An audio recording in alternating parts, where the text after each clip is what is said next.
So this is the verse we'll be discussing from today. Is chapter 10, verse number 41. Yad yad vibhutimat sattvam Srimad urjitam eva va tad tad eva vagachatvam mama tejo sasambhavam. Translation. Know that all opulent, beautiful, and glorious creations spring from but a spark of my splendor. Thank you everyone for joining today. And this is actually a continuation of the theme from the previous chapter. This is the 9th. We just discussed the chapter 9 and then we go to chapter 10 in the Bhagavad-gita. In chapter 10, we focused on the glory of Bhakti Yoga. How it is so simple, how it is so universal, how it is so accessible to everyone. So now the way we discussed was in the process of bhakti, there are we as souls, then there is the process of bhakti, which is like a linking process. And then there is the divine. The divine in the Bhagavad-gita is known by the name Krishna. So in this chapter, the focus shifts from the process of bhakti. This was in one sense the process. This was the focus of 9th chapter. Now, in the 10th chapter as well as the 11th chapter, which we'll discuss next week, the focus will be on not the process of devotion, but the object of devotion. So this is the process, and this is now the object of devotion. And this verse is giving us a very interesting conception of the divine. See, sometimes there is the idea that this is the world around us, and above this, there is the world where God resides. And so now this understanding is true. There is spiritual level, there is material level. And God resides, the divine resides in this level. And associated with this idea that the divine is up there is that there are people of various categories of power. Some people are weak, extremely, some people are stronger than others. And it's like a hierarchy. And wherever this hierarchy goes all the way to the top, and the being who resides at the top is God. That God is that the person who is at the top of all beings. So if you consider a game like tennis, the divine, the idea is that if you apply that, in tennis, there are maybe 1,000, 10,000 professional players. Somebody might be ranked at the bottom, and there's one player who's ranked at the top. Now, so this is the hierarchical conception of divinity. What is the hierarchy? There is a hierarchy of beings, and the divine exists at the top of the hierarchy. Now, the challenge, well, this is a common understanding, and there is truth to it, but it is not the complete truth. This is an incomplete conception. Why? Because the divine, if we think that the divine just exists at the top, then we may think that, okay, one day, or some people may think that, one day, if I get enough power, then I can go up this hierarchy.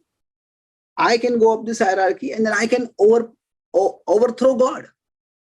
I can become God. It's like if somebody is number one tennis player today, but the idea is that if I play well, if I keep winning matches, then one day I can become the number one and I can usurp the number one player.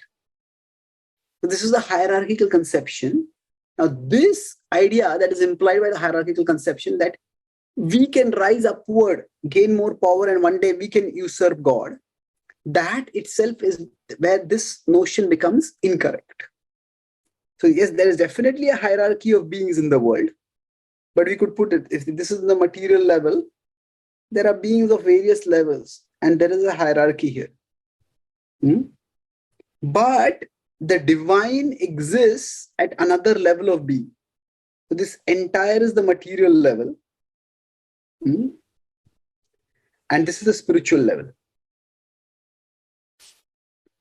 So the divine exists at this level. Divine exists in another category. That there is an unbridgeable gap between the human and the divine. No matter how powerful human beings become, they cannot become God. But more important than that, actually, the divine doesn't just exist there on the top, unreachable top. Actually, the divine exists throughout existence. So, the divine exists everywhere. And in fact, anyone who has any power, their power is provided by the divine.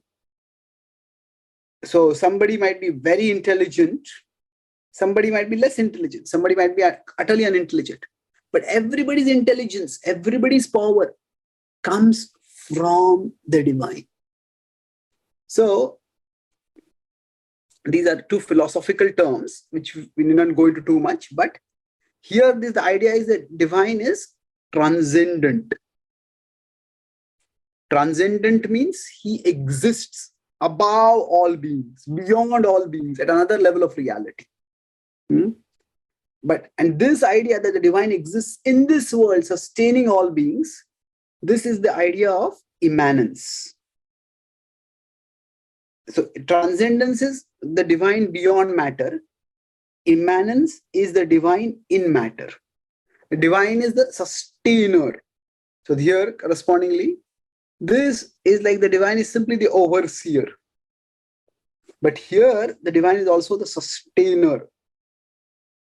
Everybody that exists gets their power from the divine. Now, that is what this particular verse of the Gita is saying, that everything attractive that we see in the world, that has a spark of the power of the divine. So we see somebody very powerful. Yes, that person is a powerful person, but their power is coming from the divine. Somebody is very good looking. Yeah, they are good looking, but their good looks, they didn't manufacture those good looks when they were in their mother's womb. Those good looks are coming from the divine. And if this person has so much power, that power comes from the divine.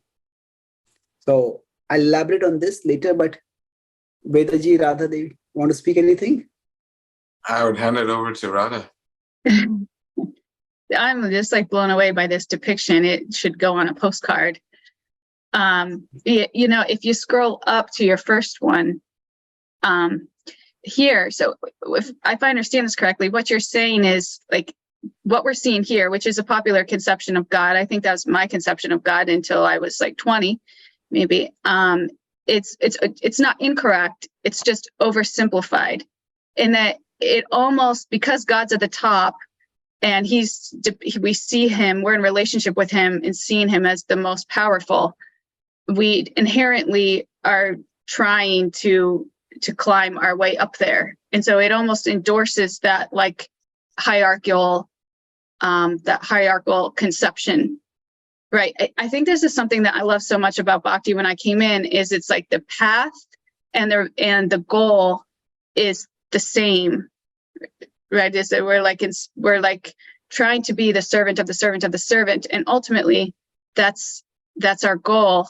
And when you elaborate, when you scroll down and you depicted it here with the complete conception here, it said, God is at the top, but he's also at all these other little granular, all these other steps as well. And ultimately you created that space between material and spiritual. So it's like, we'll never get there. We can completely forget that. We don't even need to think that we'll ever get there. But what we can do is try to imbibe the qualities that he gives us and use them in his service, like give them back to him. And in that way, we develop relationship with him, which is ultimately the most fulfilling thing to us, right? Is that kind of, is that what you're saying? Yes. And this actually helps us to see that the divine is not just like a boss existing up there. The divine is right here with us. And we can personally connect with the divine. So that immanence makes God very reachable, not very unreachable or remote. Yeah, it's almost like it's like I was a manager, and when I was before I was a manager, I was just like friends with everybody, and it was great. It was really nice. When I became a manager, it almost like created that distance, that space between me and what I thought, like what were my friends at one time. And it was actually like quite sad, like something was kind of lost in that change, because I couldn't relate to them in the same way that I did before when I was one of them. I couldn't listen to their problems and try to solve them in the same way that I would have, because now I'm the boss. And so now I'm having like multiple conflicts of interest. And because I'm not God, I can't like fulfill everybody's desire. So therefore everybody doesn't see me so close knit as their friend. And that is like difficult, but it's like so nice to know that like with God, he can do that. He can be our friend. He can fulfill our desires. He can fulfill everybody's desires because he's God, right? And it's like, so that being able to be friends with him, it creates a whole nother like layer almost of depth and intimacy in that relationship. Yes. You know, Please go ahead, Vedaji. I was thinking as you were speaking how when I was young, the first impression of God that I was provided with was, God has created you and God creates everything. And this God from a managerial CEO perspective. And I kind of was fearful of this personality. Who is this person? Where does he live? How do I see him? Do we ever interact? Does he even exist? So, and it seems like there's possibility that he exists, but who is this creator? Who is the maintainer? And so this notion of God being the big boss somewhere up there, it creates a deterrence for creating an intimate relationship with God. For me, I struggled with that for a very long time, trying to see, I don't think, God and me, I don't think we can ever get along because, he's up there somewhere.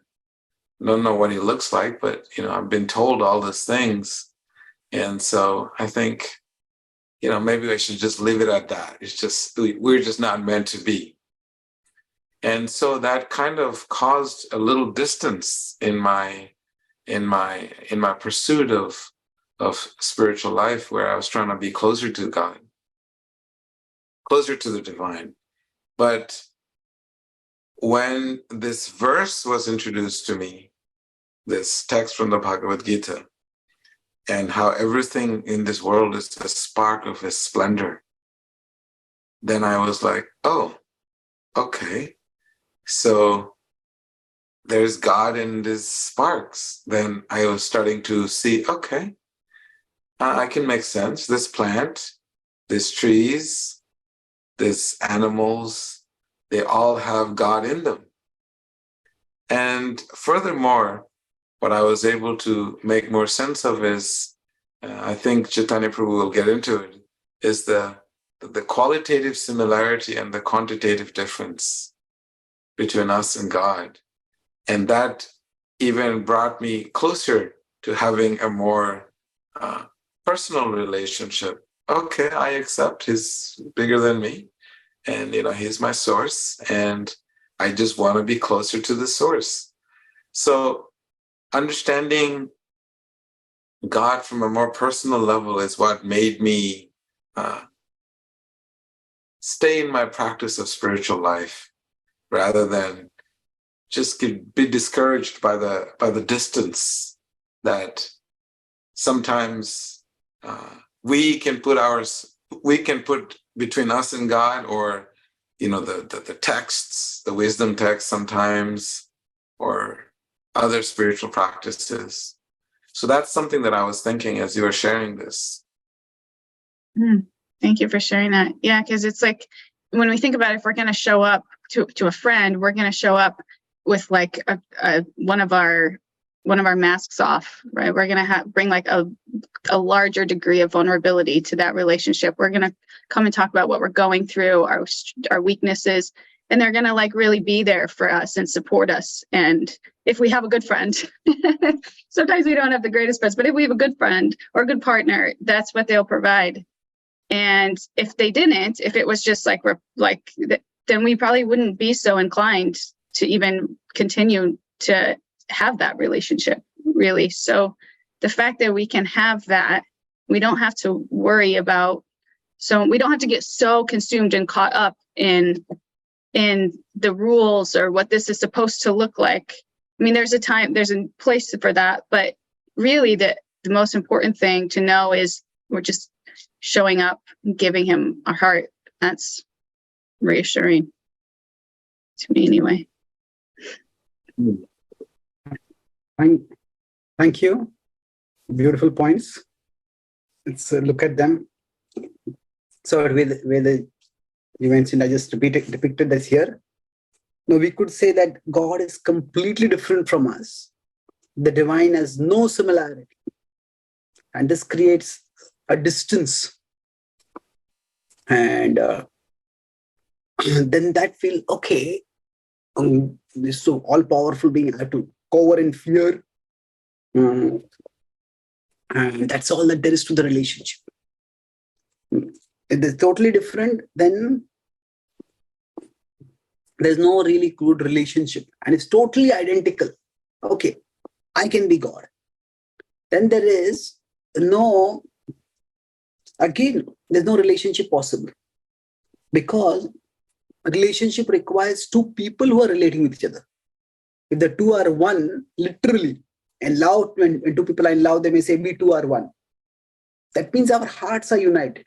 Not that the two people have somehow lost their individuality and become one person entirely. So both of these ideas, they create obstacles in developing a personal relationship with the Lord. And the idea is we are similar in quality in the sense that we all have a heart. Human beings have a heart. The divine being has a heart. Now, of course, we can say the heart is purer. Our heart may not be that pure, but that's not the relevant part. We all have a heart. We all have emotions. We all long to love and be loved. In terms of having a heart and having longings, there is a remarkable similarity. But difference in quantity is that we are finite beings and the divine is an infinite being. So that difference is there. But that difference does not mean that there is an unbridgeable gap, because there is similarity in qualities.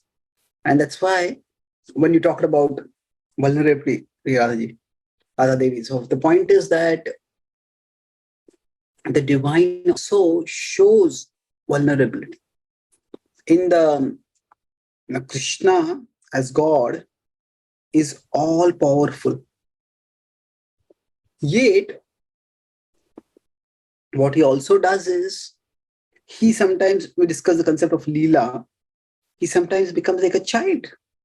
And when a small child with a thunderbolt suddenly occurs in the sky, lightning occurs, he suddenly runs and catches the legs of his mother as if he's afraid and needing shelter. Now, why does he have to do that? He's God.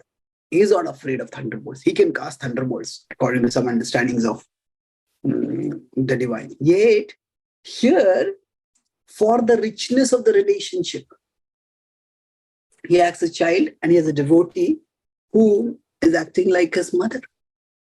And relationships can bring so much joy. So why should God be deprived of the richness of multiple relationships? Why should God be only restricted to the role that is the supreme being, that is the king, and we are all meant to be servile subjects? God can enjoy the full range of relationships that we can enjoy in this, and he can enjoy them far more. And we, in our relationship with God, can also enjoy a rich range of relationships. The normal hierarchy is God is considered the father or the parent figure, whatever it is, and we are all the children. This is a normal divine hierarchy, human hierarchy. A divine is the person who is powerful, is like the parent figure, and we humans are children. But in the bhakti tradition, within the concept of Leela, the divine takes the role of a child, and the devotee can take the role of a parent. And the normal hierarchy is almost inverted. That is for the simply for the reciprocation of love. And this vision enables us to see that the vision and this conception of the divine is so inclusive. The divine is not just a supremely powerful being. Yes, the divine is, but the divine includes all relationships.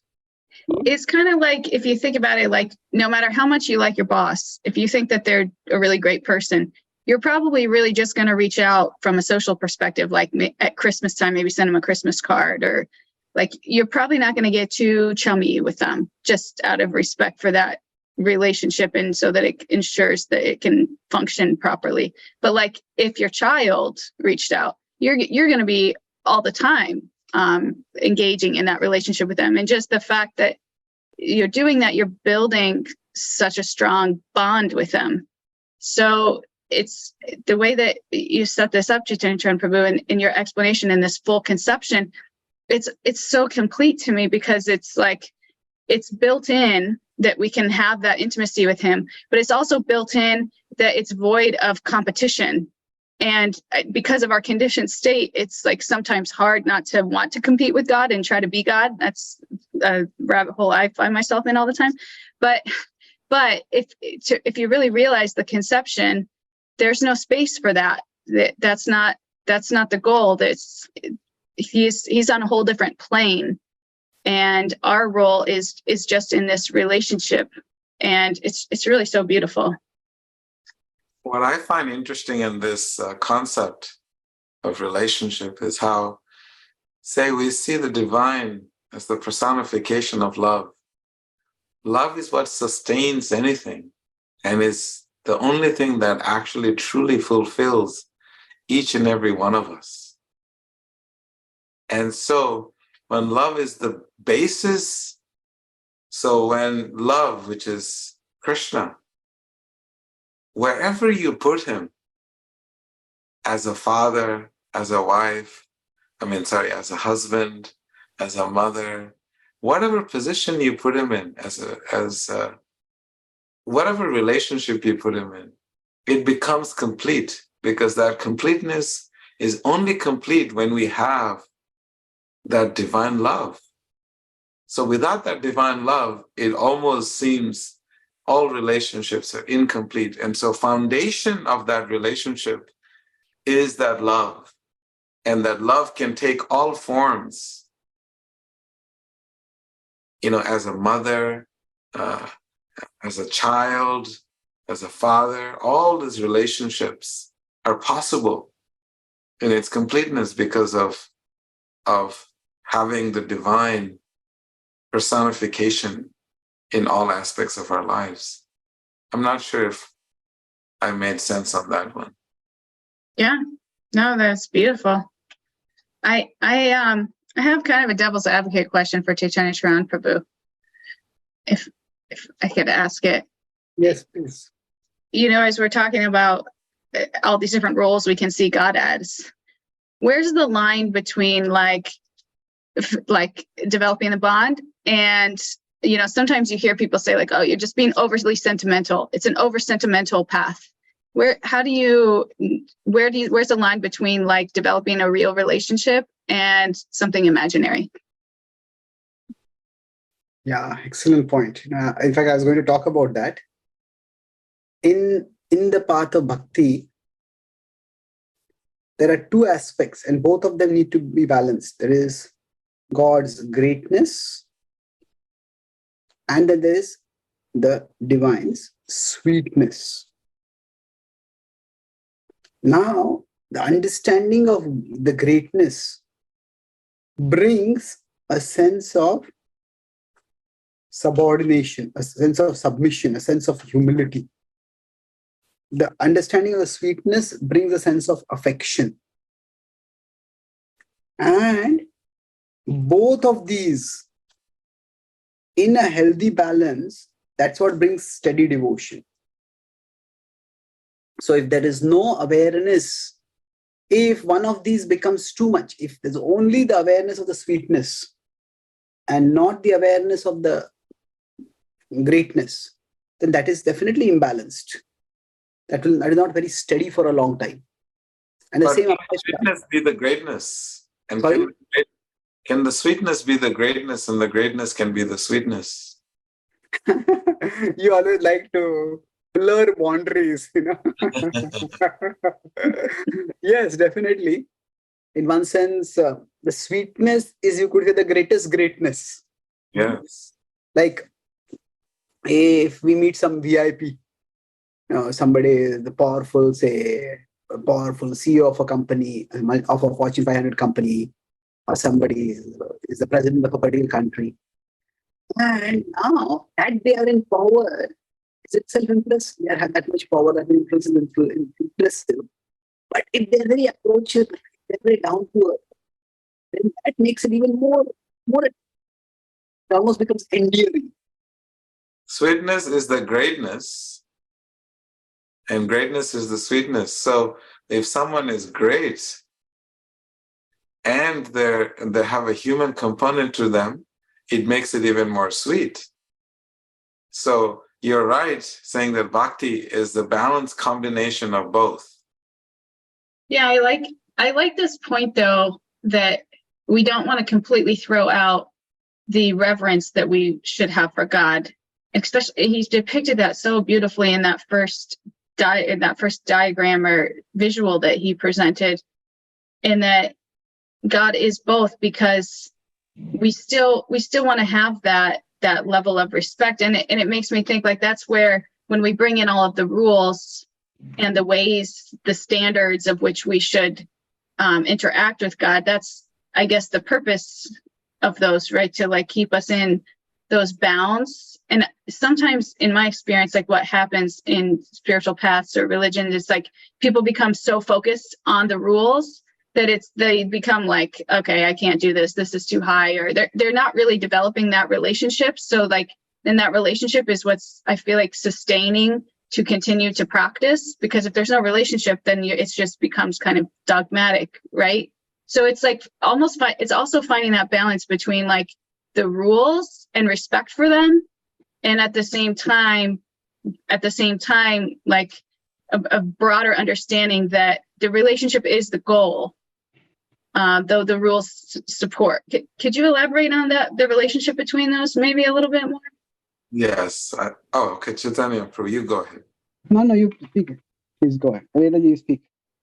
No, you go ahead. I'll chime in after. You've been speaking for a while. Yeah. No. So rules, and the whole point of rules is that there has to be a purpose for the rules. Sometimes rules get a lot of bad press, but rules are in one sense necessary for functionality and even for fun. I'll explain how. That functionality means if you're driving on the road, and if nobody follows rules, traffic would be not only chaotic but deadly. So people have to follow rules. So rules are necessary for functionality, and rules, say, if we consider traffic. But similarly, if we consider somebody's playing a game, say if somebody is playing chess, somebody's playing any game, baseball, basketball, and if there are no rules, then you really can't have much fun. Anybody say in basketball, in baseball, the pitcher is going to pitch, and instead of pitching properly, the pitcher just runs up to the batter and just smacks the batter down. Or the batter takes the bat and instead of hitting the ball, goes and hits the ball or hits the pitcher itself. Well, there will be no fun in the game. It is when even the rules are there. Within the framework of the rules, then different players can exhibit their skill, they can exhibit their expertise, they can exhibit their creativity. So it is that the rules themselves are not bad. But when some rules are given and there is no purpose given for those rules, then that's when, why can't I do that? So when we understand clearly that there is, that the purpose is a relationship. Now, in every relationship, we may not necessarily use the word rules, but there are parameters. Okay, if we are in this relation, these are things we can do, these are things which we don't want to do, which we want to avoid. So the point is that purposeless rules, or the rules may have a purpose, but if we don't know the purpose of the rules, then also the rules seem purposeless to us. And that is when they start becoming, as you said, dogmatic, they start seeming irrational, they start becoming seeming pointless, regressive, repressive, and then all the problem comes up. And this goes back to the earlier idea that if I am just a tiny being here and the divine is way up here, and there is only the understanding of greatness, that I am not meant to ask any questions, I'm just meant to obey. There's a gag of just this kind of servility in the name of religion. There's pay, pray, obey. That's all. That's all. Don't have to do any. You are not allowed to ask any questions. You're not allowed to raise any doubts. Just do these things, and that's all that there is to it. But if we consider the Gita's approach to the relationship with the divine and the Bhakti tradition's approach, you can say is that there is, we analyze, we try to understand the nature of reality, we ask questions, and when we ask questions, we realize, we try to practice a process by which we can gain the experience, and then after that we relish. So this is the dynamic which is what makes for a fulfilling relationship. Can we have analyze, realize, and rejoice? That's nice. Rejoice. That's even better. Rejoice. So I like you're that defeating me at my game. I guess you can even see this like in our own relationships, like if you're in a marriage.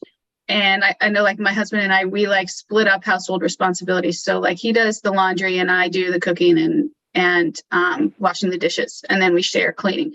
And if somebody came up and was like, okay, how's your marriage going? And it's like, okay, well, according to all of the agreements that we have, we're right on track. Like we are respecting our rules and our boundaries, but we're not really spending any time together or sharing our hearts or laughing or having fun.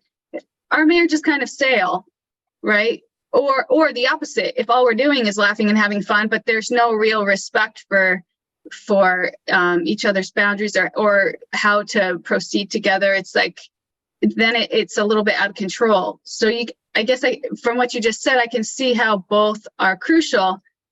And but at the end of the day, it's almost like those moments where you're sharing your heart and you're having fun. That's kind of like the glue that kind of holds the house together. Almost. Is that a good analogy?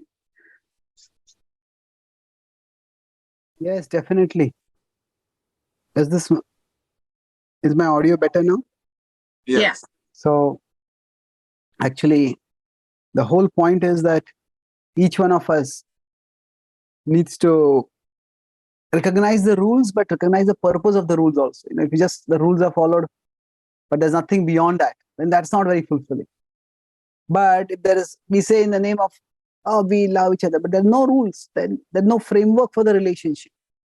Then also the love it will be difficult to sustain that if everything is unpredictable. Like you're giving your example. If there is no definition or demarcation of roles, if there is no definition, understanding of who is expected to do, how will things function? So some yes, people there are rules which help us direct our affection towards the Lord, but at the same time, there is also the understanding that we are not just meant to follow rules. We are meant to develop a relationship. I want to put some spanner in the works right now. And that is that, sometimes when things are overly predictable, then it becomes very boring. And I agree that the purpose is to have this loving relationship. And that's why I feel it's so important to emphasize that the purpose of all these rules is to actually have that loving relationship with the divine. Because otherwise rules get very, very boring. If I had a rule that I do this many dishes, I cook this time, this is like everything planned, I would get so bored. I like everything, somewhat more spontaneous, like today is a beautiful day. We're going to go for a walk and we're not going to cook lunch. We're going to go and eat from the gardens, or something like that. Because I think that because the purpose is to have that divine relationship. So the rules can sometimes, I won't say compromise, but can have less emphasis. Because overemphasis on the rules sometimes becomes a little bit more dry. So that's my understanding of this principle, that there is a need for a deep balance in this whole process. And that's what bhakti does. Chaitanya, I love that point. It's almost like because he's God, the rules, he knows your heart. So it's like, yeah, the rules are there, but because he's God, he knows your heart. So unlike with my husband, there's not going to be a misunderstanding if things, he gets it. So it's like really the most important, always goes back down to that heart being the most important Veda Prabhu. So let's look at one more point in this direction, that this vision that God is eminently accessible. And you mentioned this, that there's a difference between, now when we're talking about relationships, there's a human divine relationship and there is a human relationship. Of course, you could say a human non-human relationship also could be there. We could have our pets and other things.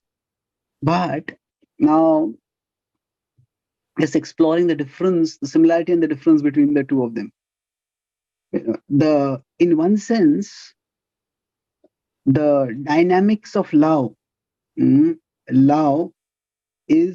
in one sense similar, or there is in every relationship, we care for the other person, we want to do something for the other person. The dynamics of love, they are similar. But at the same time, in terms of principle, that every relationship has some thing that we do for the other person and the other person does for us. But in the human divine relationship, there is the categorical difference in one sense between that Krishna, God, is all benevolent and is, you could say, omnibenevolent and omnipotent. So the divine can actually do the greatest good and wants to do the greatest good. So because of that creates a significant difference. And that difference, again, should not be undermined. It should not be recognized as, it should not be undervalued. So generally, any relationship the idea of a relationship is that if I am here and you are here, and the two of us come together. The idea is both of us, a good relationship. Through that relationship, both of us become better. From where we are, we rise to a higher level.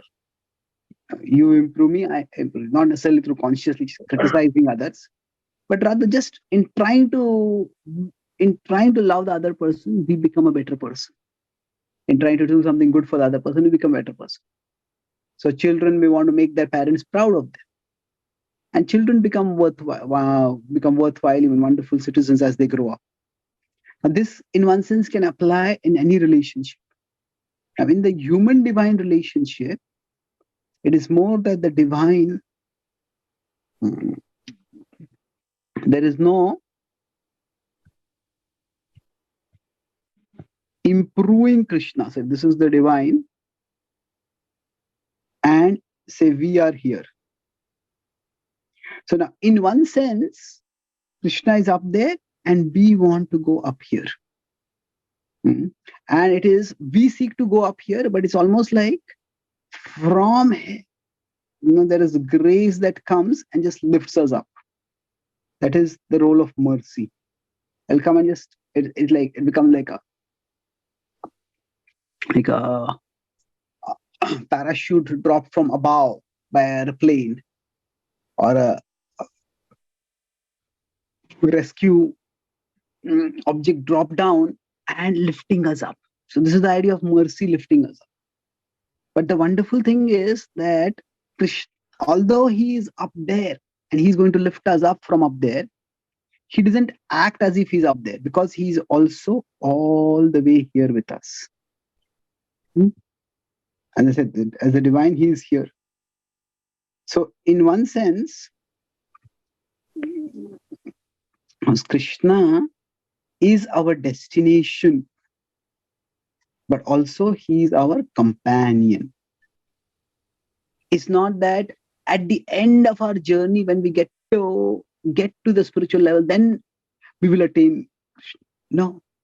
Right now, he's there with us. In the Bhagavad-gita 15:15, Krishna says that in everyone's heart, I am present as the indwelling super soul, as the aspect of divinity which is there within each one of us.